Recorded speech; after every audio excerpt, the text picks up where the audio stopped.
I rise today to oppose this resolution, which would overturn modest but vitally important updates to the process that enables workers to exercise their rights to join a labor union.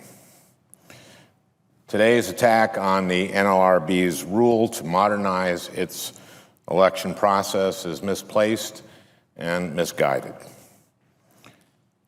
Today, middle-class families are struggling with wages that aren't keeping up with expenses, while large corporations make record profits and those at the top are doing better and better. But our economy doesn't grow from the top down, it grows from the middle out. Our economy is strongest when we have a thriving middle class with a strong voice in the workplace. And that's why we should be talking about how to restore basic workplace fairness to middle-class Americans and to those aspiring to be in the middle class.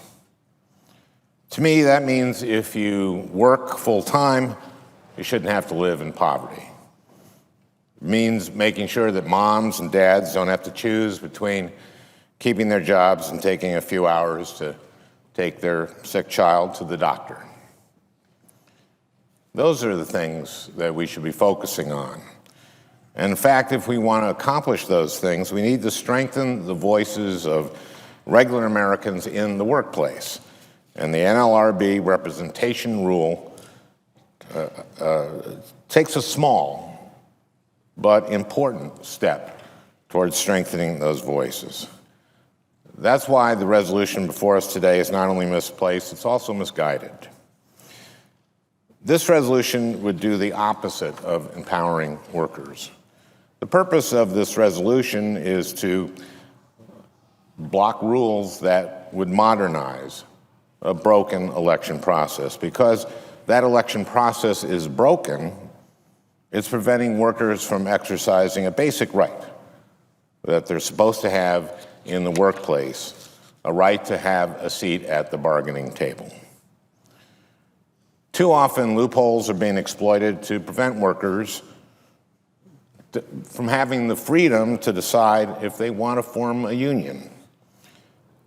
Today, 35% of the time that workers file a petition for a union election, they never even get to have an election.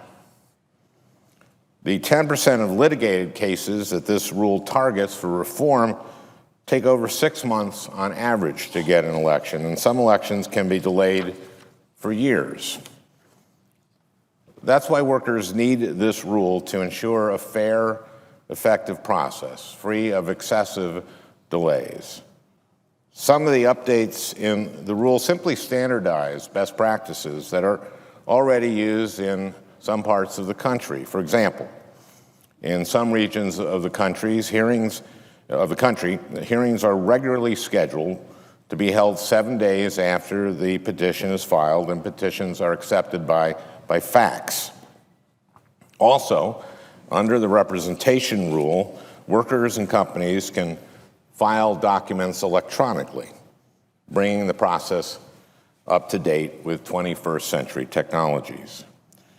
It also increases transparency in the election process. Everyone involved, from workers petitioning for an election to companies to the NLRB itself, has to provide information to the other parties earlier in the process and in more complete form. Now, nothing in this rule will change an employer's right to express its support or opposition to a union. Nothing in the rule will change an employer's ability to communicate with workers from their very first day on the job if the employer opposes collective bargaining in the workplace for better wages and working conditions. The company has that right to do that from the very beginning.